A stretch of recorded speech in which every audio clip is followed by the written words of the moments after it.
I'm Jace Lacob, and you're listening to Masterpiece Studio. A vicar and a policeman walk into a fashion show. While that certainly sounds like the beginning of a bad joke, what Alfie finds out at Kathy and Sylvia's boutique showcase in episode 7 is anything but. Geordie has been doing some sleuthing on the side in what he believes to be Alfie's best interest. However, for Alfie, this is nothing short of a betrayal. I knew you'd make a success of it. Congratulations, Kathy. Oh, thank you. We should celebrate you too. Celebrate what? Well, finding your mum. Kathy. Isn't Geordie a marvel? What? You're a dark horse, keeping all that quiet. I'm so pleased for you. You've got so much to look forward to. Give us a minute, would you, Kathy? Ever since Alfie read the letter his mother left him at the foundling home, he's been trying to make sense of the situation. His mind races with questions. Why did she leave him? Did she love her son then? Would she love him if she met him today? But for Alfie, that's all these are. Empty questions with no answer. Or at least no answer that he feels ready to confront. I never met my parents. Don't you think sometimes perhaps all the answers are there with them? Do you know, the older I get, the less I think that can be true. Alfie isn't the only one thinking about his relationship with his parents. Parent-child dynamics have been at the heart of this season, and by the end of episode 8, Geordie makes a real effort to spend time and connect on a deeper level with his son David, from whom he has been distant. First job of a fisherman, find a pleasant spot. Here? Within walking distance of the pub. Perfect.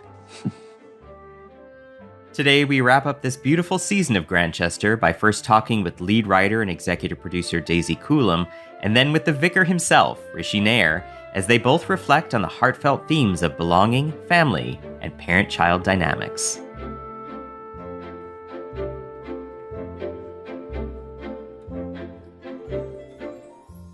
And this week, we are joined once again by Grantchester head writer and executive producer Daisy Coulam. Welcome. Thank you. Hello again.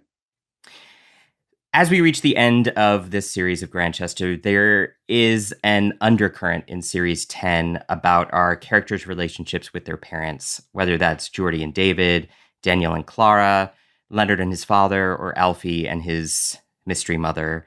Was the focus on parents intentional this season with the mystery of Alfie's past sort of looming? Yeah, it sort of all came into focus. That was the first strand we thought of. We knew where we wanted to go this series with Alfie going back to his past, letting Geordie in. And then somehow all the other strands seemed to sort of fall into that thematic world. And we had Leonard and his father dying and him spiraling a little. And it sort of seamlessly sort of fell together in quite a nice, easy way, actually. We've had father issues crop up before on Grantchester with Leonard and his father or Will and his dad. But I love that in Series 10, we get both sides of the parent-child divide here. What it means to be a supportive or protective parent or even a destructive one, and what it means to construct our own identity around our parents. Why was it important that Alfie seek out his mum to try and understand where he came from? I've known a few people who are adoptees, and there is that sense of a whole piece of yourself you don't know. And Alfie has the children's home where he grew up with the Reverend Potts. He has that, but there's a whole part of himself he doesn't know. And it's that curiosity, I think. And I think it's not about blaming anyone or wanting retribution or anger. It's about understanding who he is. And that's sort of the journey we're setting him off on by the end of the series. And Alfie's introduction in Series 9 skirted the issue of his past. Romford is sort of all we knew, that he was raised in the church. How does the fact that he is a foundling, that he grew up in a group home and never knew his parents and was raised by a reverend, how does that alter our perception of the character? Is it the root of why he needs to feel he belongs? I think so. I think it's about religion. Religion has become his safety net. Christianity has become what has defined him. He was brought up by a vicar who sort of almost in a way formed him in his own image. And that's the world he's clung to. And now he's only just got to the point in his life where he has his found family, he has that safety net where he's able to go out and truly face up to where he came from. Episode 4 I really love, which Nasa Muthi wrote, because it's just that sort of sense of all these little children who don't have anyone, and they're all in a way searching for their own identities. And Alfie, much like the nurse, she's kind of clung to that home because it's the only home she's ever had. So it's like looking for home, I suppose. That's, in a weird way, that's what this whole show is about, really, is looking for home, looking for family, looking for acceptance and love. And that's the journey Alfie's on now. Alfie sees Geordie tracking down his mum behind his back as a betrayal, though Geordie clearly meant it as a kindness. They have this particularly brutal confrontation about this before each of them apologizing to the other in episode 8. I'm so sorry. No, I'm sorry. No, I said some terrible things. But you were angry. No, I was rude and I was disrespectful and... I overstepped the mark. You didn't overstep the mark. It wasn't my place to find your mum. No, I should have been grateful. I am grateful. It wasn't my decision to make. I shouldn't have said what I said. All in the past. Was it important that they have a disagreement this early in their friendship and that both of them equally try to repair it? Yeah, it was interesting because there's sort of schisms between the vicar and Geordie is sort of a common theme throughout. But it was funny, we got to episode 8 and I said, I just don't see that Alfie would let this carry on. I just don't see, he'd be cross in the moment and then he'd instantly apologise. And I was like, and then Geordie should do exactly the same. And so that's how that first scene came about. We just couldn't figure out how, that they're not the kind to be sort of resentful or hold that resentment. I really like that opening scene where you think they're both going to be cross with each other and then they're just like, oh, I'm so sorry. Alfie agonizes all throughout the series about whether he ought to read the letter written by his mum and left at the orphanage. He ends up tearing it up after the fight with Geordie, but ultimately does read it and goes to see his birth mother. What initially holds him back and what ultimately compels him to find his mum? If you had a letter like that, it's, as Geordie calls it, it's Schrodinger's letter. It could mean anything. When it's unopened, it can mean anything. I don't know whether you know this. He didn't see the letter in the script, so he played it all as if he was Alfie hearing it for the first time in that scene. So when he cries, it's really moving because, you know, he's literally hearing those words for the first time. And you just think, as a little kid, hearing that you were loved and you were cherished and that somebody did wish you well, that's all you could ever hope for, really. So I'm getting emotional now. God, something's in the air. That scene is so beautiful. And that was Mayer who wrote that. He's fearful of what he'll find and sort of paralyzed by it. And then when he does, it's like the floodgates open. I mean, throughout Series 10, Alfie has wrestled with whether he belongs. And that struggle comes to a head in episode 8 with his confrontation with fascist Wilbur Church. You know, I feel sorry for you. They took a heathen and gave him a Bible. I was born here, Mr. Church. Shunted from one place, forced into another, never quite fitting in. He must be so confused. I know exactly who I am. How significant is this moment for Alfie's character arc?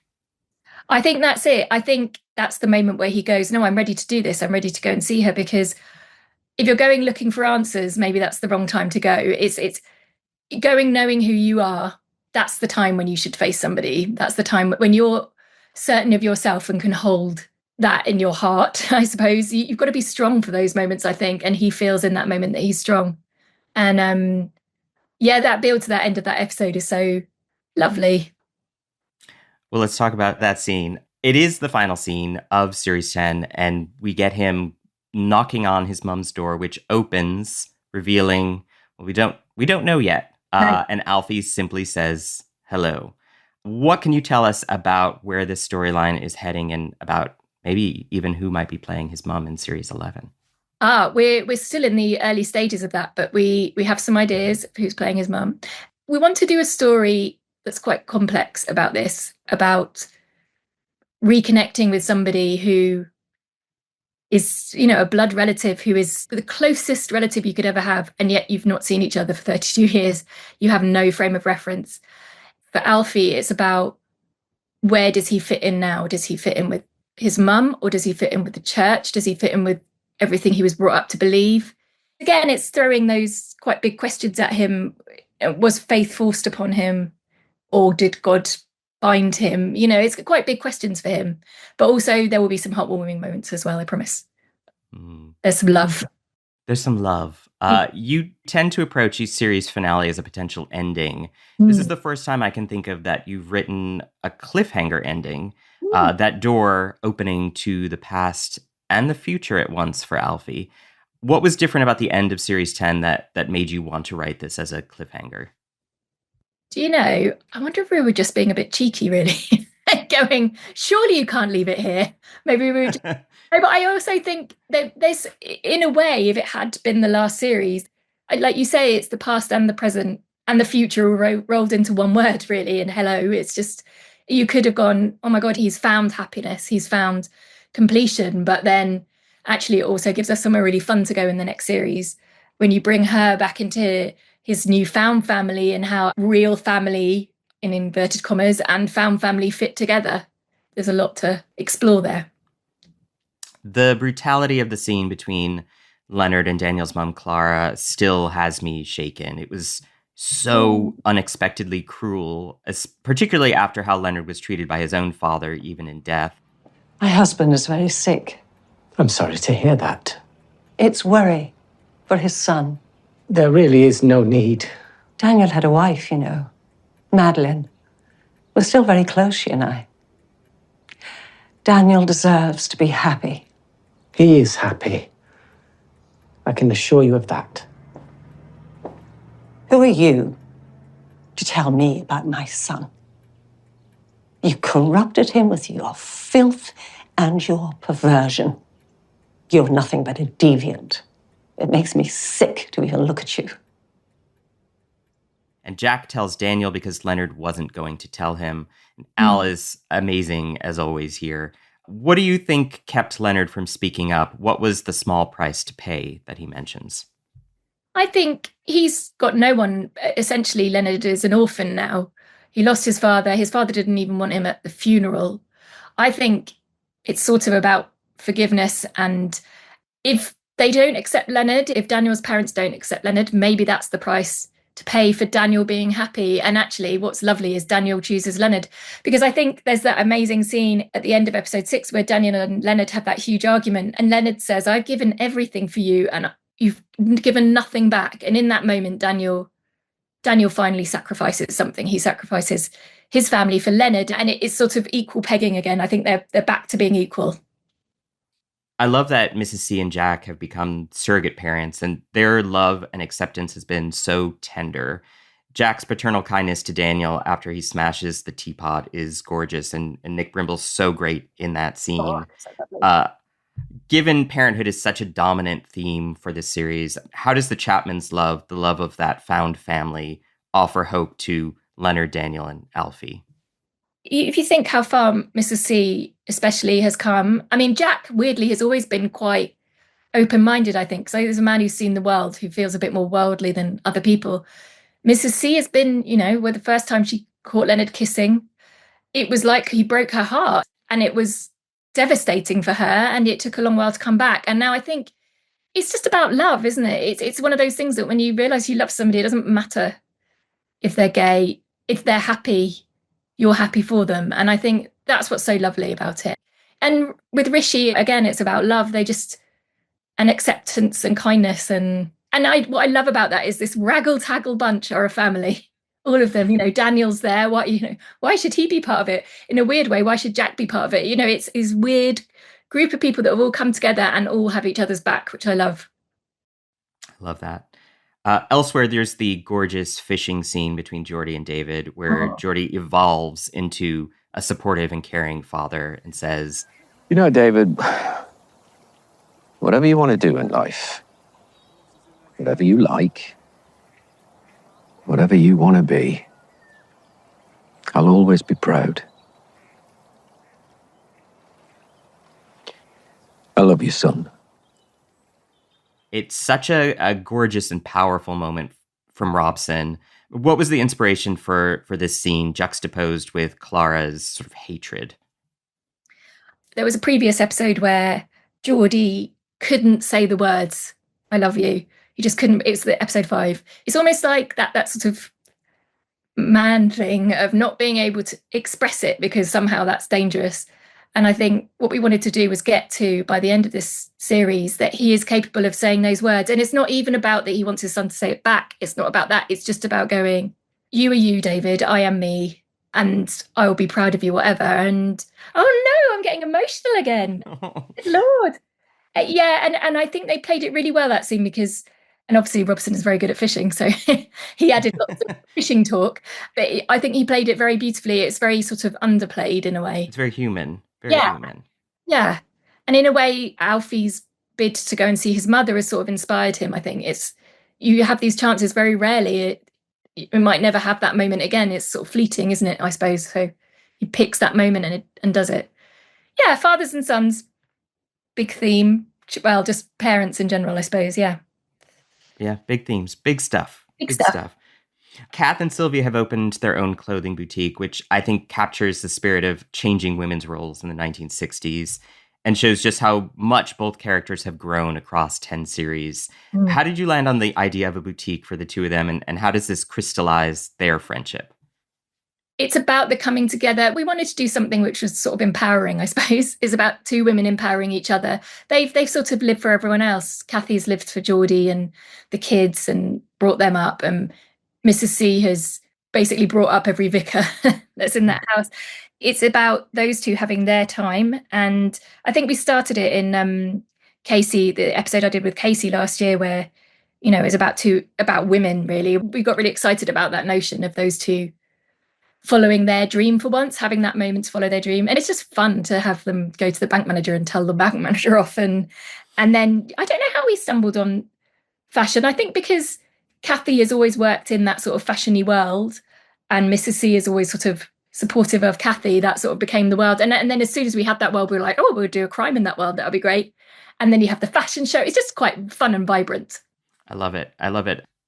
So Series 10 does end on that cliffhanger of Alfie at the doorway, quite possibly about to meet his mother and solve the mystery of his past. We know that there's an 11th series on the way for 2026 here in the States. What can you tell us in the broadest of strokes about Series 11? It's very exciting. Again, it's about Alfie connecting with his mother, but where does that go? Oh, God, there's some exciting things, basically. There's some exciting things about Alfie questioning the church, but there's also some fun. And Geordie, I can't tell you. I'm trying to think how to say it without giving it all away. You can tell me. No one will hear. It's fine.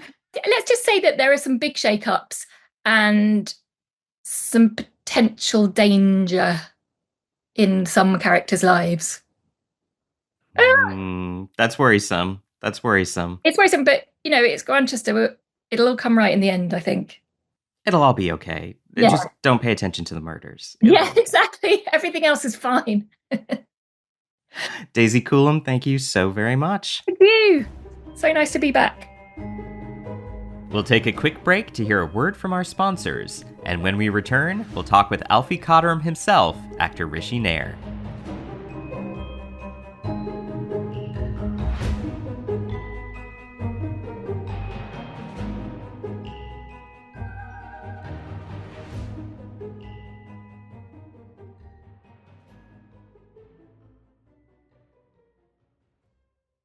Ocean voyages, expeditions, river journeys. Viking is dedicated to bringing travelers closer to the destination, offering a small ship experience and a shore excursion in every port. Learn more at Viking.com. And we are joined again this week by Grantchester star Rishi Nair. Welcome. Thank you so much. So before we get deep into episode 8, I want to backtrack and talk about the scene where Alfie has Geordie read the letter from his mom in episode 6. My dearest, never question if you were loved. Make no mistake.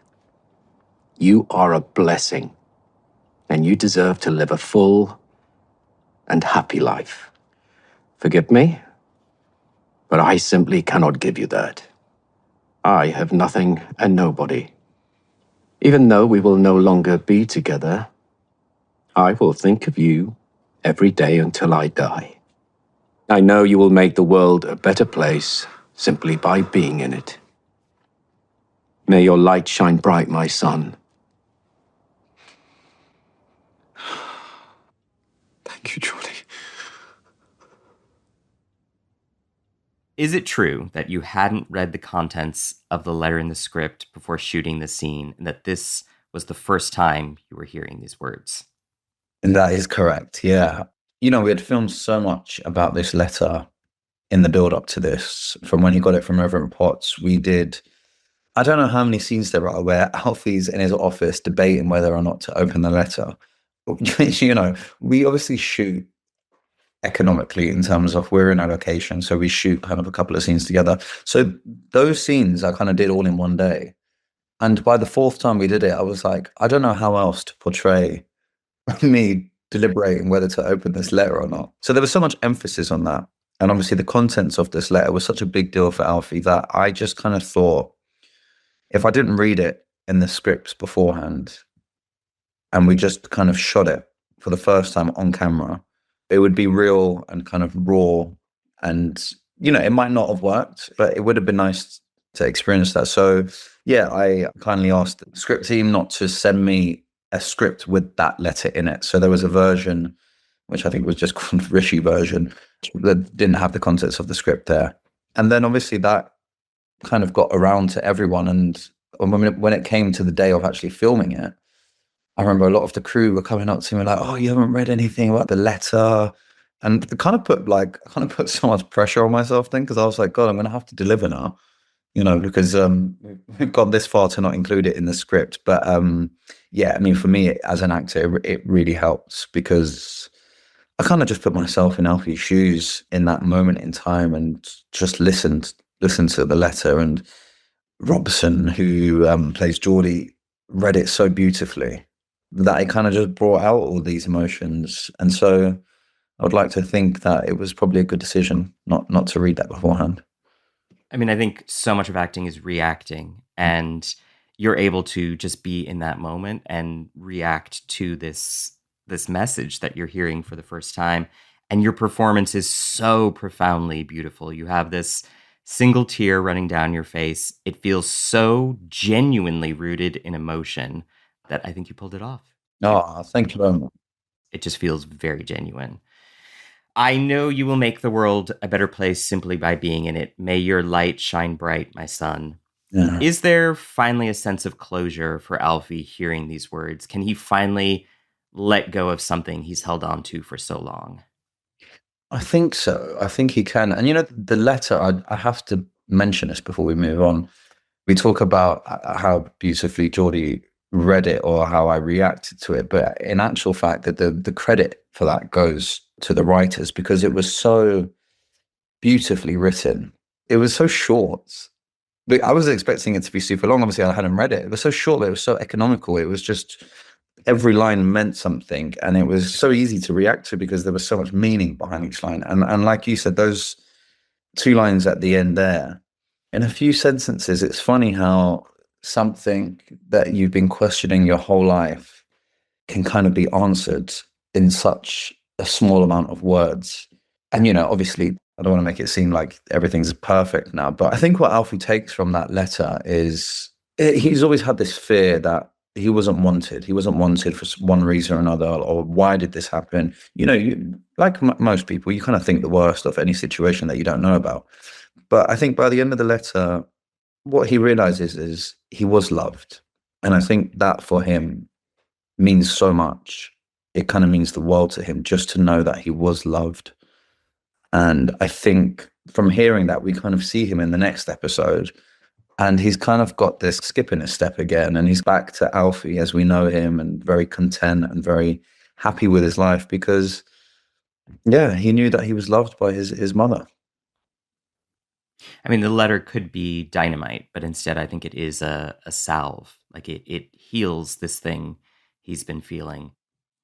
How has your dynamic with Robson deepened in the time you've played Alfie? Does it mirror Alfie's and Geordie's, even if Robson does support Newcastle? Yeah, do you know what? We're really, really close. And obviously spending time together, working together for another year brought us even closer. Robson just turned 60 this year, and I am 34 years old. So we're a big age gap. But, me and Robson, you would, I guess, if you saw two people like that, you would maybe think more like a father-son relationship or something like that. But, me and Robson are literally just two best pals. We just get on, and I think we have that same love language of football and acting, and we both care so much about the show. We work 12 hours a day, but in the evenings, we're constantly messaging on WhatsApp, voice noting or jumping on a call, discussing the scene for the next morning, which is really helpful for me because I'm someone that loves to prep and know what we're doing. And Robson's exactly the same. We both care about the show so much. And yeah, obviously, Robson's been in this industry for such a long time. And when we have our downtime, he has the greatest stories to tell, and he loves telling a story as well, and I love listening to his stories. So yeah, every day is enjoyable with Robson Green. We end episode 7 with Alfie tearing up that letter from his mom, and it somehow feels like he's conflating his anger at his unknown parents with his anger at Geordie for opening up this wound by tracking her down. I just wanted to help. I've been making calls, pulling favors. I got an address. That's all. Last known residence. It could be her. How dare you? I never asked you to do that. Why won't you just let me move on? Because I think you're missing an opportunity. Don't you dare try and be my father too, because I really don't need that. I'm not scared of rejection. I've decided to close that door. Oh, bollocks. It's your bloody mother. You can't bottle that stuff up and avoid it forever. Just like you can't keep playing friends with Meg. Oh, because you know best, right? Because wise old Geordie's got it all figured out. The arrogance. Hey, just trying to help. You can't even talk to your own bloody son. You can barely hide your disappointment. So you can imagine how compelled I feel to hunt down the woman who abandoned me when you're demonstrating such world-class parenting. Well, you know what? To hell with you, Geordie.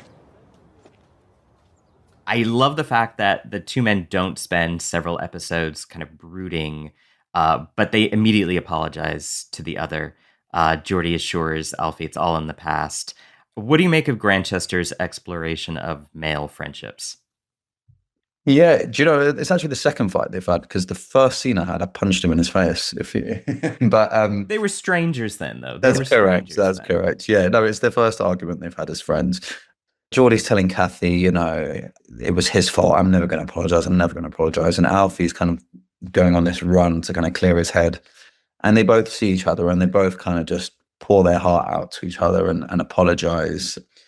And I think, yeah, like male friendships are quite like that, aren't they? I mean, when I've grown up with my male friends, if you ever have got in an argument, 10 minutes later, you can be having a laugh about it and it's kind of all forgotten. We don't really hold grudges. So I think that's probably quite accurate with Alfie and Geordie. And I think just on the topic of male friendship, I think this season really explores that quite beautifully, because there's a lovely scene, and I can't remember what episode it's in exactly, between Alfie, Geordie, and Leonard. And it's a really long scene. It's just three of them, but it's just three men talking.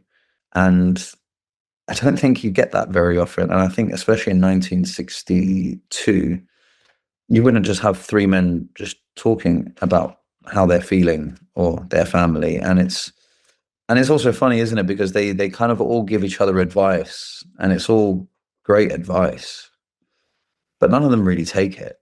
And with most people is that, if you talk to a friend or someone, everyone's great at giving advice, but whether people actually listen to their own advice is a whole different thing. But yeah, that scene in particular was really lovely to film with Robson and Al, and we had a lot of fun filming that. We get in this episode as well the origin story for Alfie's triumph, and it is rooted in this deep emotional wound that Alfie has. You know why I bought my car? That stupidly expensive Triumph. More money than sense. So if I met my parents, they'd see me in it and think, that's a man to be proud of. Here's a thought. What if you're already a man to be proud of? How does Alfie conflate possession with pride or even with masculinity? Yeah, it's strange, isn't it? It's a strange thought to buy an expensive car in the hope that your parents that abandoned you as a baby would see it and think that. I mean, it's so far-fetched, but it's so deep-rooted in him, isn't it? I guess for Alfie, what it stems for is, I guess he's trying to prove the world wrong. He's trying to prove to people that you can be a foundling or you can be an outsider in this world and you can still be something that people are proud of. I'm not too sure whether possessions are that important to him, but I guess in this instance, it is in a way. It's a very brash statement, isn't it, driving around in that car, especially being a vicar. It's not what you would expect a vicar to be driving today, let alone in the 60s. And I think that's just a part of his personality, is that he's taking life head on. He's going against the norms. And he doesn't really care what people think of him. I think he's so self-assured. I mean, how much of that is real and genuine is another question, but he's had to constantly prove people wrong because they look at him and they judge him instantly. And I think that's kind of what he's doing here now. With his car, I guess, it's the same thing. Mrs. C painstakingly restores the letter from Alfie's mum and gives it to him as a gift within that box. It was in the bin, and I thought, he'll regret that one day. It's a beautiful letter. She wrote it a long time ago. That's not the kind of love that goes away. That's the kind that grows and grows till your heart's fit to burst. Well, she left the baby and... well, she loved him. But But what? but what if she doesn't love me? Oh, Alfie. Who couldn't love you? What does this mean to him, both the gift and the sentiment behind the message, "Oh, Alfie, who couldn't love you"? Yeah, I think it's a really lovely scene, that, and a very emotional scene. An emotional scene to film as well. It's so ironic, isn't it? Because it's the way I saw this scene was he's kind of given up on this chance to meet his mother because he's ripped up this letter and thrown it in the bin. Yet the irony is that it gets put together and given to him by Mrs. C, who really is like a mother to him. It's her giving him this chance to meet his birth mother, but in that whole scene, the fact that she's glued it back together and of the words that she says, it kind of, you're watching it thinking, well, he's already got a mother figure in his life in Mrs. C. And so, yeah, that scene was really, really beautiful to film, and the, super talented Tessa Peake-Jones made that scene so easy for me. One of the joys of these two series has been seeing Alfie and Sylvia forge this rather unique bond. And I love watching you and Tessa together. Are the two of you as warm with each other off camera as you are on camera? Oh, we are. We love spending time together. It's like Robson as well. Tessa has great stories from her time in the industry. And Tessa really is one of those people that lights up a room. She comes in and she just gives everyone so much energy. She comes in with so much energy and she's so positive and happy. And she's actually one of the people that, when we go to start filming, makes me laugh the most, because she's such a warm, smiley person. But as soon as she goes into Mrs. C, she has this kind of grumpy face on. And just before we're about to go to action, kind of seeing her go from Tessa to Mrs. C, I'll have to give myself a minute to kind of lock in before we go for a take, because it is quite funny. Series 10 ends with Alfie on that precipice, about to meet his mom and hopefully start the road toward understanding his past. What are your hopes for Alfie in Series 11? Well, I hope he gets to meet his mum. Well, we obviously know he's met his mum. Well, we don't know. It could not be his mother. There could be someone else that lives there. But yeah, I think it would be nice to explore that. It would obviously change the dynamics. It's funny, isn't it? You have a set of characters, or in any life, you kind of have a set of group of people, and it only takes one person to enter that or to leave that to change the dynamics, sometimes for the better, sometimes for the worse. So I think it'll be really interesting for Alfie to explore that and to explore having a mother and also asking questions about his kind of culture and identity and maybe learning a little bit more about that. That would be nice. And it would be nice to see where things go with Alfie and Meg, whether anything does actually happen there or whether they can just remain friends. Maybe some more samosas. Maybe some more samosas. Yeah, exactly. Rishi Nair, thank you so very much. Thank you so much for having me. Next time, another murder, another cozy village, and another small team of unlikely detectives. And I'm worried something might happen. Something bad? Look, I can't say not over the phone. Come to the party, I'll tell you already then. In 3 weeks, don't miss the Season 2 premiere of the Marlowe Murder Club, followed by the Season 6 premiere of Unforgotten. It all begins Sunday, August 24th at 9 p.m. Eastern.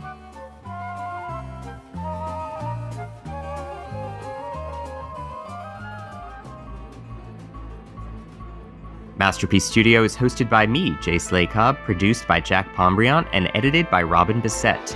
Elishaba Etup is our sound designer.